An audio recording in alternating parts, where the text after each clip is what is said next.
Hello everyone, this is Ahmad Khan. और आज हम डिस्कस करेंगे नवंबर मंथ का करंट अफेयर्स की। नवंबर 2022। जैसा कि हम जानते हैं कि CUET ने जो है वो एक नोटिस रिलीज़ किया है कि वो अपने मोस्ट ऑफ द एग्ज़ाम जो है वो जून और जुलाई में कंडक्ट करा देंगे। तो उसी हिसाब से हमें करंट अफेयर्स जो है वो देखना चाहिए। एटलीस्ट प्रीवियस 10 मंथ के करंट अफेयर्स जो है वो हमें देख के जाने चाहिए। अब हम करंट अफेयर्स की जो है वो वेटेज की बात कर लेते हैं। और ये करंट अफेयर्स हम केवल LLB एंट्रेंस एग्ज़ाम के पॉइंट ऑफ व्यू से पढ़ रहे हैं, जो LLB 3 ईयर कोर्स है उसके पॉइंट ऑफ व्यू से पढ़ रहे हैं। जैसा कि हम जानते हैं कि DU ने भी जो है जो अपना सेपरेट एंट्रेंस एग्ज़ाम कंडक्ट कराता था DUET के थ्रू, अब वो CUET में मर्जअप हो गया है। तो CUET के अंदर में पहले ही 4 यूनिवर्सिटीज़ थे जो कि जिनके 3 ईयर लॉ कोर्सेज हैं। पहला तो BHU है, दूसरा है Haryana university, central university of Haryana, तीसरा है गढ़वाल यूनिवर्सिटी, और चौथा जो है सागर यूनिवर्सिटी मध्य प्रदेश का। ये 4 यूनिवर्सिटीज़ हैं। इसी के साथ साथ इस ईयर DU भी इसमें इंक्लूड हो गया है। तो पहला है CUET, दूसरा जो है वो MS सेट है। MS सेट के अंदर में कई सारे लॉ के अच्छे अच्छे कॉलेजेस हैं।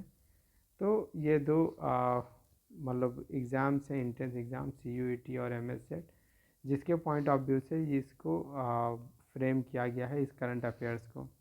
बाकी में दूसरे एंट्रेंस में भी ये हेल्पफुल होगा, लेकिन इस पॉइंट ऑफ व्यू से ये इंपॉर्टेंट है। तो MS सेट में जो है वो करंट अफेयर से 20 मार्क्स पूछता है, 20 मार्क्स के क्वेश्चन आते हैं। और CUET से जो है वो 20 मार्क्स में GK GS और करंट अफेयर्स मिला के पूछता है, जो कि प्रीवियस ईयर का पैटर्न था। लेकिन बिफोर दैट जो DU में था, DU में सेपरेटली 20 to 25 क्वेश्चन जो है वो करंट अफेयर्स और इससे एलाइड चीज़ों से पूछता था। अभी इसका वेटेज कम है CUET के अंडर में, बट माइट भी अगर कोई चेंजेस होता है इसके सिलेबस में तो करंट अफेयर्स का वेटेज बढ़ने का चांस है। तो अब हम स्टार्ट करते हैं करंट अफेयर जो है वो नवंबर मंथ का। पहला है Lula da Silva has been emerge as the president of. Lula da Silva जो है वो अभी रिसेंटली प्रेसिडेंट बने हैं। तो वो किस कंट्री के बने हैं? तो वो रिसेंटली जो है वो ब्राज़ील के प्रेसिडेंट बने हैं, और ये इनका 3rd टाइम है। और वो जेरिस बोल्सोनारो को जो है वो डिफीट करके जो है प्रेसिडेंट बने हैं, और उनकी जो पार्टी है वो वर्कर्स पार्टी है। Which country has one FIFA under 17 women's world cup. कौन सी कंट्री जो है FIFA under 7 women's world cup हुआ? जैसा कि हम जानते हैं फीफा अंडर 7 जो है इस बार इंडिया में कंडक्ट किया गया, और इसको जो है स्पेन की कंट्री ने जो है मतलब कोलंबिया को डिफीट करके इस का टाइटल जो है वो जीता है। और ये कहाँ पे हुआ था? ये DY Patil sport stadium Mumbai Maharashtra में ऑर्गेनाइज कराया गया था। तो हमें इसके रिगार्डिंग इतनी चीज़ें ध्यान में रखनी है। नेक्स्ट है which country defence ministry the world biggest employer. कौन सी कंट्री की डिफेंस मिनिस्ट्री जो है वो सबसे बड़ी एम्प्लॉयर है? तो इसमें 2.92 मिलियन पीपल को जो है इंडिया की जो डिफेंस मिनिस्ट्री है, मिनिस्ट्री ऑफ डिफेंस, वो लार्जेस्ट एम्प्लॉयर है। और इससे पहले जो था वो USA था, लेकिन USA को जो है वो पीछे छोड़ दिया। USA 2.91 मिलियन पीपल को एम्प्लॉयमेंट देता है। अगर इसे हम लाख में कन्वर्ट करें तो 29 लाख 20,000, और ये है 29 लाख 10,000। नेक्स्ट है university grant commission bill observe भारतीय भाषा दिवस। यूनिवर्सिटी ग्रांट कमीशन जो है भारतीय भाषा दिवस को ऑब्ज़र्व करने के लिए एक डेट डिसाइड किया। तो वो कौन सा डेट है? वो है 11 दिसंबर। हर साल 11 दिसंबर को भारतीय भाषा दिवस को ऑब्ज़र्व किया जाएगा। इसका क्या पर्पज़ है? इसका एम है कि लैंग्वेज के बीच में हारमोनी बनाया जाए, क्योंकि हम जानते हैं कि इंडिया एक जो है वो डाइवर्स कंट्री है। यहाँ पे बहुत सारे लैंग्वेजेस और बहुत डिफरेंट डिफरेंट कल्चर हैं, तो उनके बीच में हारमोनी होना बहुत ज़रूरी है किसी भी डाइवर्स कंट्री में। और इंडिया के 8th शेड्यूल में कितने जो हैं वो लैंग्वेजेस हैं? तो इंडिया के 8th शेड्यूल में 22 रिकॉग्नाइज्ड लैंग्वेजेस हैं। उसके अलावा इंडिया में मोर देन 500 लैंग्वेजेस जो है वो लैंग्वेजेस और डायलेक्ट्स मिला के बोले जाते हैं। नेक्स्ट है who has authored the book Delhi university celebrating 100 glorious years. ये बुक किसने ऑथर किया है?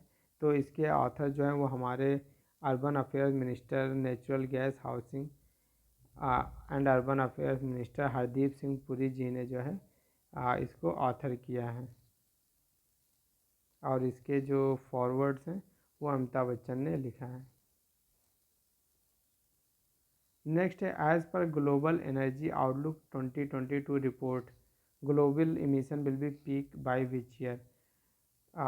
इंटरनेशनल एनर्जी एजेंसी जो है वो इस रिपोर्ट को निकालती है, वर्ल्ड एनर्जी आउटलुक को, और उनका कहना है कि 2025 जो होगा वो ग्लोबल एमिशन का पीक ईयर होगा। उस समय ग्लोबल एमिशन सबसे ज़्यादा अपने मतलब चरम पे रहेगी, पीक पे रहेगी। नेक्स्ट है which word has been chosen by the Collins dictionary words of the year. Collins dictionary word में कौन से वर्ड को इस बार चूज़ किया गया है वर्ड ऑफ द ईयर में? तो वर्ड यूज़ किया गया है वो है परमा crisis.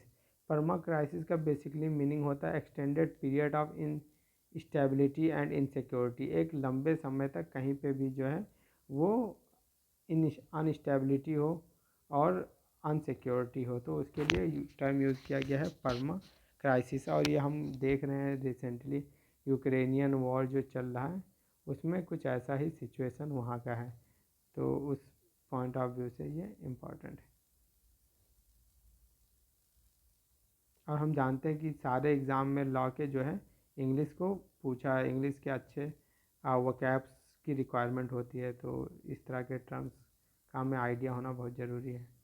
Who will lead Indian delegate to the 27th conference of parties. हम जानते हैं कि 27th कॉन्फ्रेंस ऑफ पार्टीज़ जो है वो शर्म अल शेख इजिप्ट में जो है ऑर्गेनाइज हुआ था। इस बार जो है शेड्यूल्ड था जो कि 6 to 18 नवंबर को हुआ है। और इसको इंडिया के तरफ से जो डेलीगेशन को लीड किए थे वो थे भूपेंद्र यादव, जो करंट इन्वायरमेंट, फॉरेस्ट और क्लाइमेट चेंज मिनिस्टर हैं। तो 27 कॉन्फ्रेंस ऑफ पार्टीज़ कहाँ पे हो रही है? ये हो रहा है इजिप्ट में। अब आप लोग हमें कमेंट बॉक्स में बताइए कि 28th कॉन्फ्रेंस ऑफ पार्टीज़ जो है वो कहाँ पे हो रहा है। ये ऑलरेडी शेड्यूल्ड हो गया है, और सिटी और कंट्री दोनों का नाम आप हमें कमेंट बॉक्स में बताइए। नेक्स्ट है what is the theme of India G20 presidency. हम जानते हैं कि G20 प्रेसिडेंसी जो है वो इस बार 2023 के लिए जो है इंडिया होल्ड कर रहा है, और इसका जो थीम है वो है वासुदेव कुटुम्बकम, और साथ में one earth, one family, one future. तो ये जो है इसके दो मेजर थीम्स हैं जो हमें याद रखना चाहिए। और इसके अलावा जो है हमारे प्राइम मिनिस्टर जो हैं इसके लोगो और थीम को मतलब अनवेल्ड किया है, मतलब पब्लिक के सामने पब्लिक किया है। तो ये है। और भारत जो है लोगों में देवनागरी स्क्रिप्ट में लिखा गया है। फिलहाल आप उसका थीम याद रखिए, ईयर याद रखिए, इंडिया इस ईयर के लिए। और आपको साथ में ये ध्यान रखना है कि 2022 में किसके पास था इसकी प्रेसिडेंसी, तो वो था इंडोनेशिया। और 2024 में किसके पास होगा ये आप हमें कमेंट बॉक्स में बताइए। नेक्स्ट है who has been appointed as the chairperson of 22nd law commission of India. 22nd law commission of India के चेयरपर्सन किसे अपॉइंट किया गया है? तो वो हैं former Karnataka high court chief justice Rituraj Awasthi.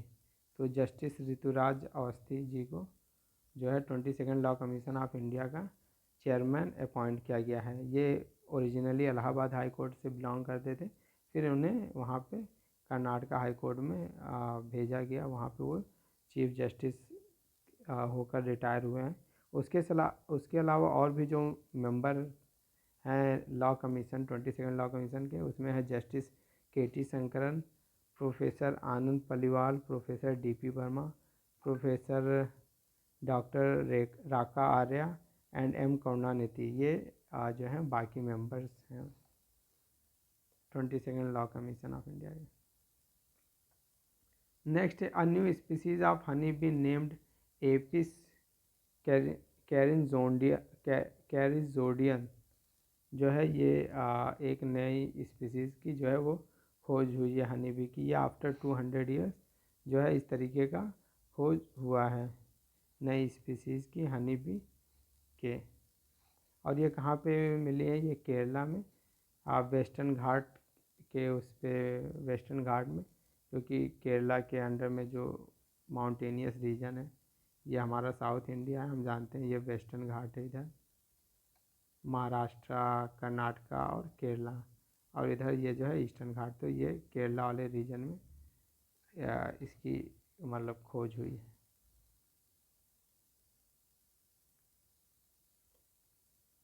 As पर Morgan Stanley, India will become world third largest economy by which year.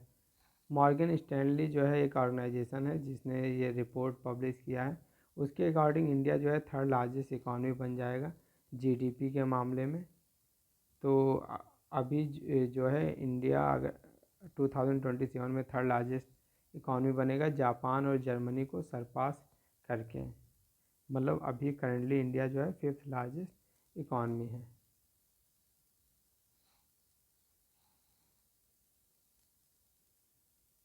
Next है, central government announce to renew the Aadhaar card once in every year, in every how many years.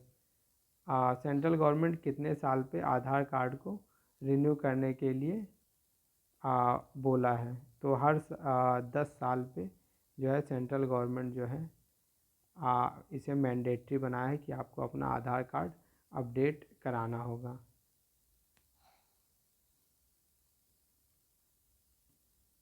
Which country will host the fourth kabaddi world cup 2025? कौन सी country host करेगी fourth kabaddi world cup 2025 में? तो ये fourth kabaddi host करेगा, जो country host करेगी वो है इंग्लैंड, और इंग्लैंड के वेस्ट मिडलैंड रीजन में जो है इसे किया जाएगा। ये पहली बार जो है एशिया के बाहर कोई कंट्री इसे होस्ट कर रहा है। तो ये हमारे लिए इसलिए इम्पोर्टेंट हो जाता है कि इंडिया, क्योंकि कबड्डी जो है वो एक इंडिया से ओरिजिनेटेड एक स्पोर्ट है, और अगर ये बाहर और कंट्रियों में इसको एक्सेप्टेंस मिलता है और इसे इंटरनेशनल लेवल पे ऑर्गेनाइज किया जाता है, तो इससे कहीं ना कहीं इंडिया का जो सॉफ्ट पावर है, इन्फ्लुएंस है, वो बढ़ेगा। Who is the winner of the ICC men's T20 world cup 2022? कौन सी कंट्री विनर है? तो इसकी विनर जो है इस बार 2020 की इंग्लैंड है। इंग्लैंड ने पाकिस्तान को फाइनल में जो है 5 विकेट से डिफीट किया था मेलबॉर्न क्रिकेट ग्राउंड ऑस्ट्रेलिया में। तो इंग्लैंड जो है वो इसका राइट आंसर है। इंग्लैंड जो है विनिंग टीम है, और पाकिस्तान जो है वो उस सेकेंड टीम, मतलब फाइनल में पहुंची हुई दूसरी टीम थी। नेक्स्ट है, who has been awarded with the major Dhyan Chand Khel Ratna award? Last year major Dhyan Chand Khel Ratna award काफ़ी सारे लोगों को मिला था, तो उसके एग्ज़ाम में पूछने के चांसेस कम हो गए थे। लेकिन इस बार मेजर ध्यानचंद खेल रत्न अवार्ड जो है केवल एक पर्सन को मिला है, टेबल टेनिस प्लेयर को, अचांता शरत कमाल। अचांता शरत कमाल का नाम जो है वो आप लोग याद रखिएगा, काफ़ी इम्पोर्टेंट है, एग्ज़ाम में आने के काफ़ी ज़्यादा चांसेस हैं। और हम जानते हैं मेजर ध्यानचंद खेल रत्न अवार्ड जो है वो इंडिया का हाईएस्ट स्पोर्ट अवार्ड है नेशनल लेवल का, जिसे प्रेसिडेंट के द्वारा जो है दिया जाता है। अच्छा, आप लोग कमेंट बॉक्स में ये बताइए कि पहले मेजर ध्यानचंद खेल रत्न अवार्ड का नाम क्या था जिसे लास्ट ईयर चेंज किया गया? ये आप लोग कमेंट बॉक्स में हमें बताइए। नेक्स्ट है, which Indian neighbouring country will be the first recipient of funding from a G7 global shield? हम जानते हैं कि इस बार कॉन्फ्रेंस ऑफ पार्टीज़ 27 जो शर्म अल शेख इजिप्ट में ऑर्गेनाइज किया गया था, वो वहाँ से G7 कंट्रीज़ जो हैं, ग्रुप ऑफ 7 कंट्रीज़, उन्होंने डिसाइड किया था कि वो एक ग्लोबल शील्ड नाम का इनिशिएटिव लाएंगे, और उसके साथ जो भी कंट्रीज़ जो है वो सफ़र कर रही हैं क्लाइमेटिक डिज़ास्टर से, उनको जो है फ़ंड प्रोवाइड किया जाएगा। तो उसमें पहले उन्होंने कुछ कुछ कंट्रीज़ को आइडेंटिफाई किया है, जैसे Pakistan, Ghana, Bangladesh, Costa Rica, Fiji, Philippines, Senegal. इन कंट्रीज़ को जो है वो फंडिंग दी जाएगी जो कि क्लाइमेट डिज़ास्टर फेस करें। अभी हम जानते हैं कि पाकिस्तान में जो है कुछ दिन पहले एक काफ़ी बड़ा फ्लड आया था, जिसमें थाउजेंड्स ऑफ लोग जो है मतलब उसके विक्टिम बने थे, जिन्हें अपने जान गंवानी पड़ी, और पूरा कराची शहर ऑलमोस्ट जो था वो सबमर्ज्ड हो गया था वाटर में। और बांग्लादेश में हम देखते हैं साइक्लोन वगैरह रेगुलरली आया करता है। इंडिया भी उसको सफ़र करता है कहीं ना कहीं, इंडिया के जो कोस्टल स्टेट्स हैं। तो ये सब कंट्रीज़ हैं। तो G7 जो है का इनिशिएटिव जो है ग्लोबल शील्ड इनिशिएटिव जो है उसे याद रखना है आपको। और इसी के साथ जो है वो कॉन्फ्रेंस ऑफ पार्टीज़ 27 में बाकी कंट्रियों ने भी डिसाइड किया है, उस फंड के बारे में भी हम आगे पढ़ेंगे। Which country has become the leading producer of millet with 41% of the global production. तो हमें ध्यान रखना है कि मिलेट दाल को बेसिकली बोलते हैं। तो मिलेट जो है उसका लार्जेस्ट प्रोड्यूसर और लार्जेस्ट कंज्यूमर दोनों जो है वो इंडिया है। और इस बार जो है वो यूनाइटेड नेशन जो है 2023 का जो ईयर है उसको international year of millets declare कर चुका है। और ये किस कंट्री के प्रपोजल पे हुआ है? ये इंडिया के प्रपोजल पे हुआ। इंडिया ने प्रपोज किया था कि 2023 को international year of millets declare किया जाए, और फाइनली इसको UN ने एक्सेप्ट किया है। तो आपको ये सब बातें ध्यान रखना है।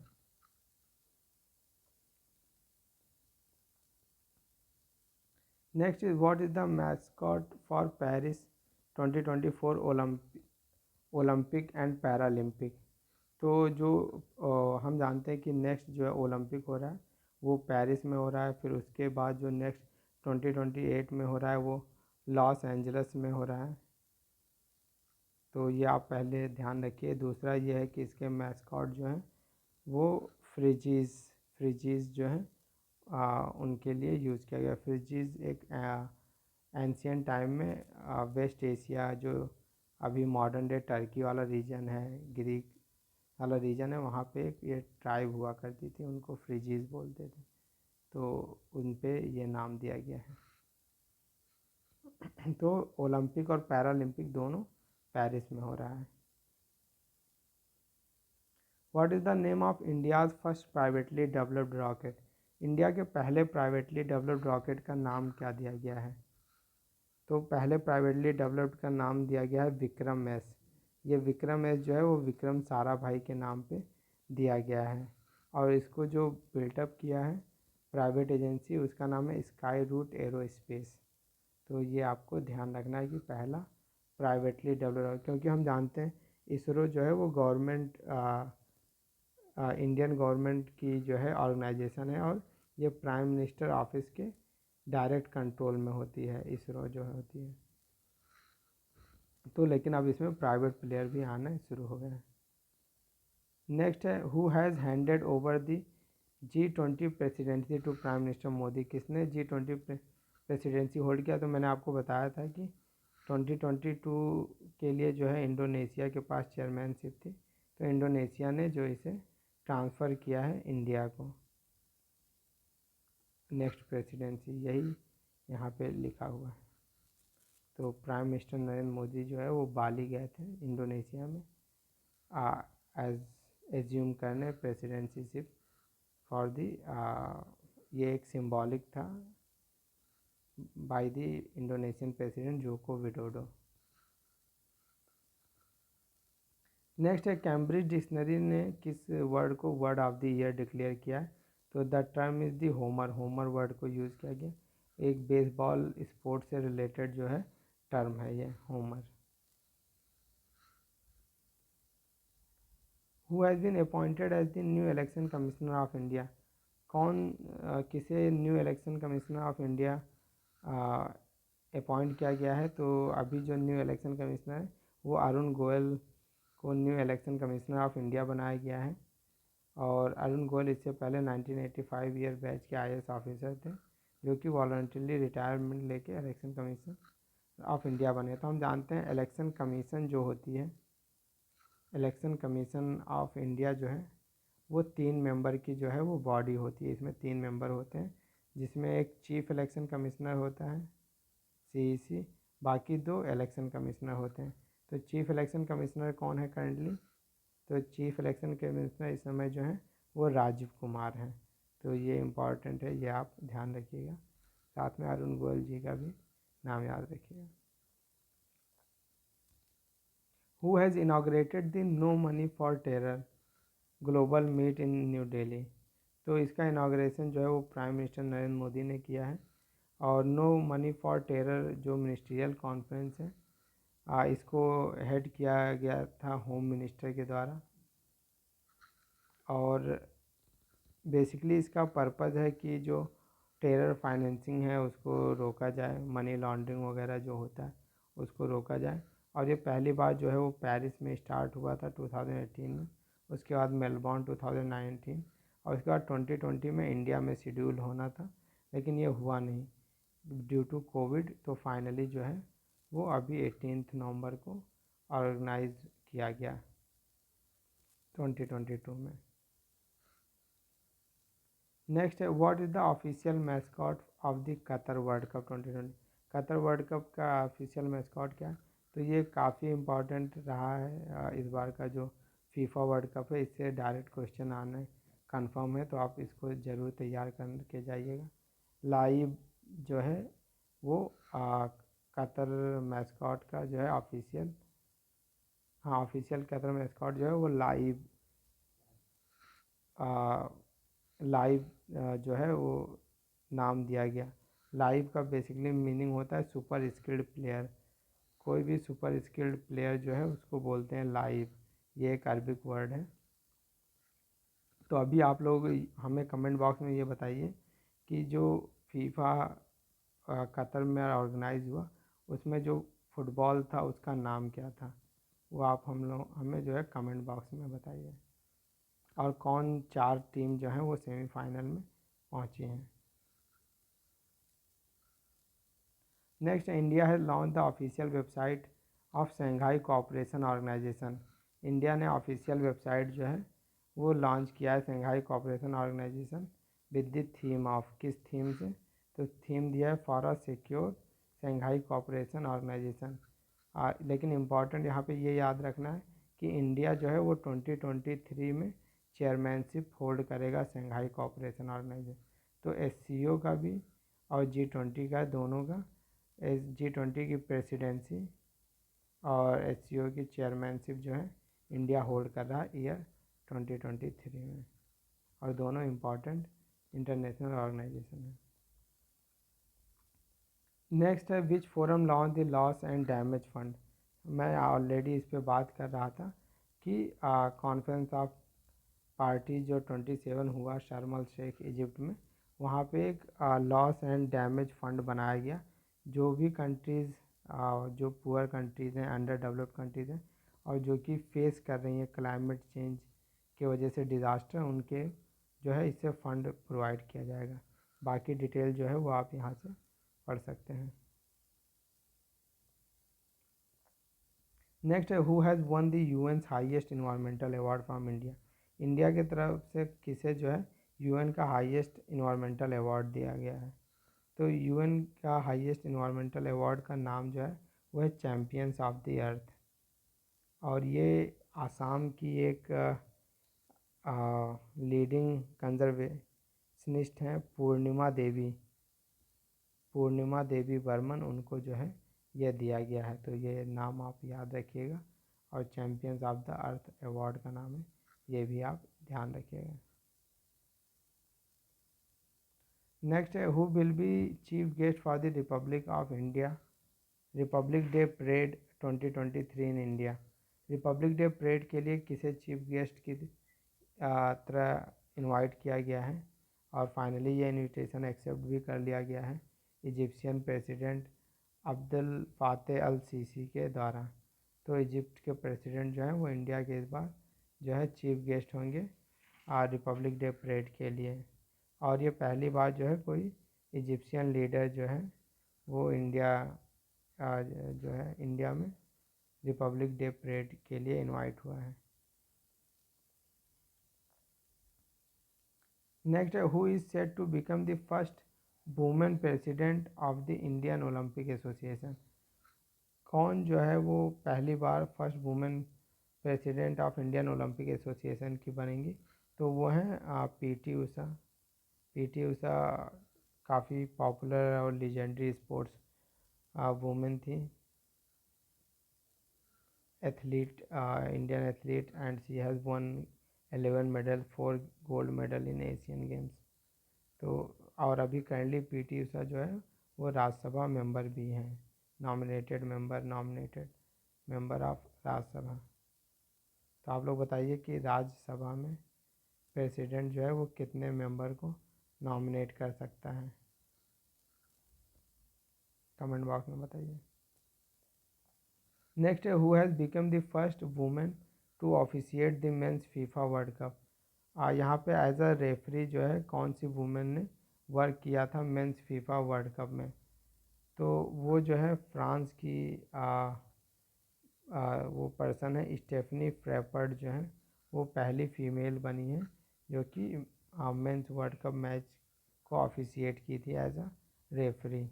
उनके अलावा जो है वो और भी मेंबर थी, सलीमा मुकुसांगा, यशमिता योशिमी जापान की थी और ये रवांडा की थी। ये 3 लोगों की मतलब सारे जितने भी उस मैच में एक मैच में जितने भी रेफरी थे वो सारे जो है वो वुमेन थी, ऑल वुमेन, और ये पहली बार हुआ है फीफा के, तो आप ये नाम याद रखिएगा। तो इसी के साथ जो है वो हमारा current affair for the month of November 2022 and होता है, और जल्द ही हम दिसंबर 2022 को अपलोड करेंगे। अगर आपको हमारा वर्क पसंद आता है तो हमारे चैनल को जो है सब्सक्राइब कर दीजिए, और जो भी अगर आप लाइव क्लास लेना चाहते हैं तो इस गिवन कॉन्टैक्ट नंबर पे कांटेक्ट करिए। और लास्ट ईयर हमारे यहाँ से जो है ऑलमोस्ट 50 स्टूडेंट जो हैं वो सेलेक्ट हुए हैं DU के लिए, DU LLB। Thank you.